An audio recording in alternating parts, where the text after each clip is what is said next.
Ooh, hello. Apparently I'm being a ghost. I can't even tell you. Okay, so today I'm going to be reading some r/PettyRevenge, read by Red. And there's quite a few stories today, so it's going to be a lovely, lovely little reading.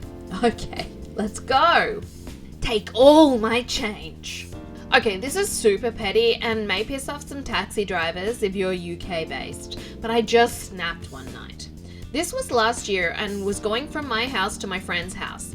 I had hurt my knee, and although I normally walk it, 20-minute walk, 5 minutes in a cab, I couldn't, so I called a private hire taxi. Normally in a taxi to my friends, it's only around £3, and I had a £10 note on me to pay. Please keep in mind, one of the rules of this private hire taxi is they must always keep change or a loose change cash float. Within a space of a month, I had had 4 taxi drivers make me get out and go into a shop to get money due to them not having change. It adds more onto the journey and is just a ball ache. So I got in, told my destination, and just had a nice little chat. Told me I was his first job of the day. Reached my friend's house. He told me the fare cost £3.20. I handed over the money, then he turned to me and stared at me. Do you have any less? No, sorry, that's all I have on me. Well, I have no change. Now there's an awkward silence. I'll take you to a shop and get change. I said, can I call my friend now to see if she will come out with change? He insisted no. Drove me to the nearest shop. Told me to get out and go in the shop and get change. So, with my knee injury, I hobbled out as he watched me limp to the shop. I was seething as he sat there, basically another taxi driver making me get his change for the day, as he had not bothered to bring any with him. I walked up to the counter with my £10 note and said to the lady behind the counter, "Hi, can you change this £10 into change if that's okay with you? But if possible, could you change £4 of it into 5p pieces?" Lady stared at me but happily passed me bags of 5p change and 2p bags of money equivalent to £4 and the £6 in £1 coins. I thanked her, hobbled back to the taxi, and he dropped me off at my friend's. Look of pure anger in his face was worth it when I sat and counted out the money he was owed for the fare in 5p pieces. Hey mate, you asked for change, I got you change. Even if it's small change, it's change. Completely petty, completely worth it. Do I need to get a life? Of course. Okay, like the video and subscribe, because I know you're enjoying this. And we'll get on with the next story. My bully was hated by everyone. A long time ago, I worked for a restaurant and had the worst co-worker of all time, Joan. She would deliberately cut ahead of you at the POS and was super rude and abrasive. She was also racist and had no regard for the people around her, co-workers and customers alike. She'd bully me at work, but I also worked in the kitchen and they had my back. One day our chef was taking down a grouper and teased me with one of the fish eyes. I giggled because I'm not squeamish whatsoever and immediately demanded where the other eye was. My chef cut it out and made a silly face by holding them up to his face, and then remarked, "Yuck, they kind of stink." And that led us to talking about what a headache Joan was. That led our grill chef offering his repair skills for Honda Civics, which Joan drove.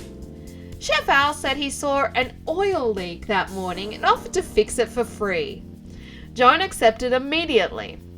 He had one eyeball in the air filter and the other deep in the recesses of the trunk of her car. Oh my god, that must smell so bad. Here is story number 3. Landlord always keeps security deposits? Game on. Many moons ago after my divorce, I saved up enough money to move from my apartment, a building with 12 units, and buy a house. I was really excited and told my favourite neighbour. He told me not to even bother trying to get my security deposit back because the landlord never returns security deposits. I turned in my notice. The landlord didn't bother to do a final walkthrough.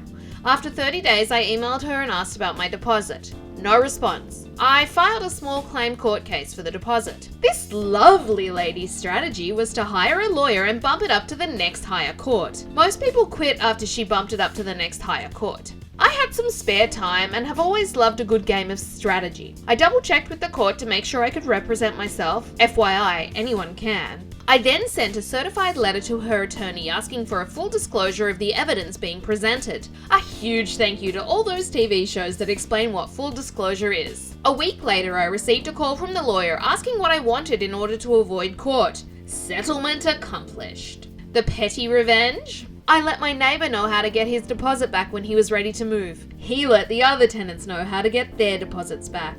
OP, +1. Landlord, -12. I don't know, is it revenge to make someone do the right thing? I guess maybe, because obviously this lady had been getting away with this for a long time, but she won't be getting away with it anymore. Okay, here is our next story. Mum waited 5 years to get her revenge on my grandpa. This is a funny story my mum always likes to tell.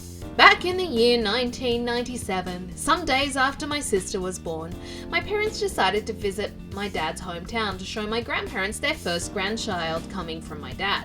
They were in love with this little girl. During the time my parents, were there, Mum and Grandpa were left alone playing with my baby sister and talking to each other, and went like this. She's so pretty, she looks like me. Oh, don't worry about it, they grow out of it. This was obviously a joke, but my mother never forgot it. Then after 5 years, I was born, and again my parents went to visit my dad's hometown, this time showing baby me, and my grandpa absolutely loved me and said, "Oh my god, look at him, so handsome, and he looks like me." To which my mum, not losing the opportunity, replied, "Oh, don't worry, they grow out of it." They both laughed at it. My grandpa knew that it was exactly what he'd said to her 5 years before, and remarked on how she returned the favour to him. That's really cute, actually. Don't be sad.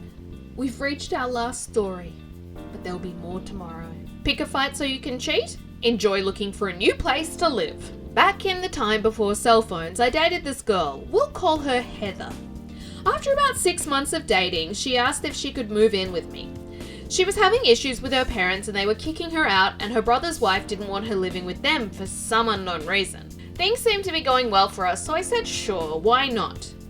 For a while things were great. After about a year of living together, I was having thoughts of marriage. I hadn't proposed yet, but it was on my mind. Then things started to change. We started arguing. She would start a fight, and after a certain point in the argument, she would get pissed and leave. She'd tell me that she was going to her brother Steve's house. She'd come back the next day and things would be smooth again for a while. The third time she did this, I was a little more pissed than usual and went to the bar we frequented fairly regularly for a drink. I belly up to the bar and guess who I bumped into? Steve.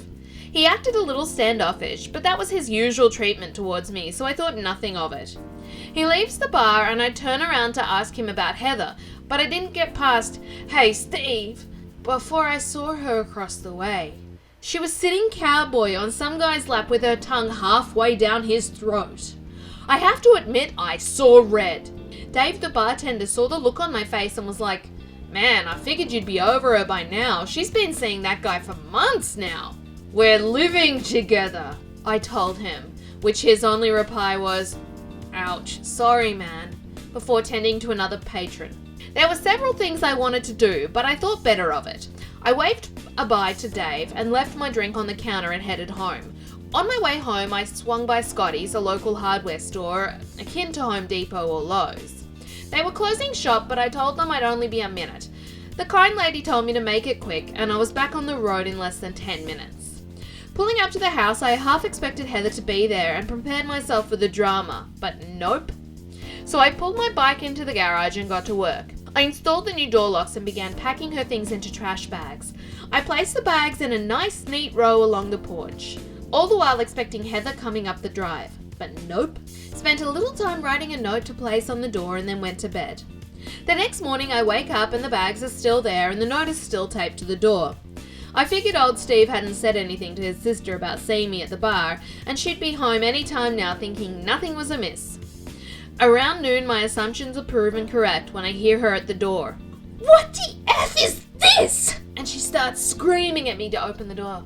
I opened the door, said, read the note, and shut the door as she was asking, "What note?" There was some crying and pleading, but I was done. I had nothing more to say to her, and I surely didn't want to hear anything she had to say.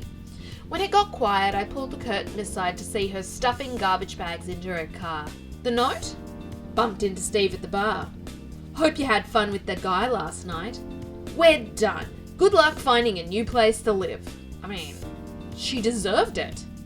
What the hell? I don't know, maybe I'm naive, but I really don't understand cheating on your partner. Like, just, if you're really not feeling it anymore, break up. It's different if you guys have an arrangement where it's okay. That could work for some people. But don't cheat. It's just not worth anything. I'm sure you all enjoyed that r/PettyRevenge. Read by me, Red. I know you're not petty, so you need to like the video. And also subscribe to my channel. Thanks so much for watching today, guys. Bye bye!